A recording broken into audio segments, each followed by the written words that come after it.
کہ حضرت امیر معاویہ رضی اللہ تعالیٰ عنہ کی طرف سے حضرت حسن اور حضرت حسین رضی اللہ تعالیٰ عنہ کو سالانہ 1,00,000 درہم ہدیہ آتا تھا، تحفہ آتا تھا، اور ایک مرتبہ اس تحفے کے آنے میں کچھ تاخیر ہو گئی، اور حضرت حسن رضی اللہ تعالیٰ عنہ اپنی ذات پر تو خرچ نہیں کرتے تھے، اپنے رشتہ داروں پر، تعلق داروں پر، غریبوں پر، مساکین پر خرچ کرتے تھے۔ تو ان کی مشکل دیکھی کہ بھئی غریبوں کے گھر میں آٹا نہیں پہنچے گا، غریبوں کی ضروریات پوری نہیں ہوں گی تو وہ پریشان ہوں گے۔ تو اس پر حضرت حسن نے حضرت امیر معاویہ رضی اللہ تعالیٰ عنہ کو ریمائنڈ کروانے کے لیے خط لکھنا چاہا کہ میں ان کو یاد دہانی کا خط لکھتا ہوں۔ پھر کچھ سوچ کر چھوڑ دیا، اور اتنے میں نیند آ گئی، سوئے، اور رسول پاک علیہ السلام کی خواب میں زیارت ہوئی۔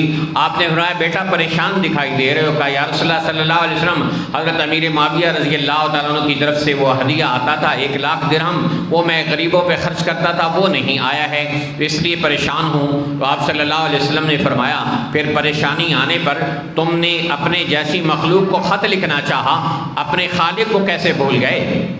پھر رسول پاک صلی اللہ علیہ وسلم نے ان کو ایک دعا سکھائی، اور وہ دعا حضرت حسن رضی اللہ تعالیٰ عنہ نے مانگی۔ تو ابھی چند دن نہیں گزرے تھے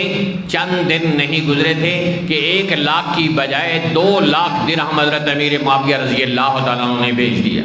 رسول پاک صلی اللہ علیہ وسلم کی بتائی ہوئی دعا ہے، اس دعا کو جو صاحب غریب ہوں، اس کا روزگار نہ چل رہا ہو، تو اس دعا کو پڑھنا شروع کر دیں، انشاءاللہ العزیز رزق بارش کی طرح برسنا شروع ہو جائے گا۔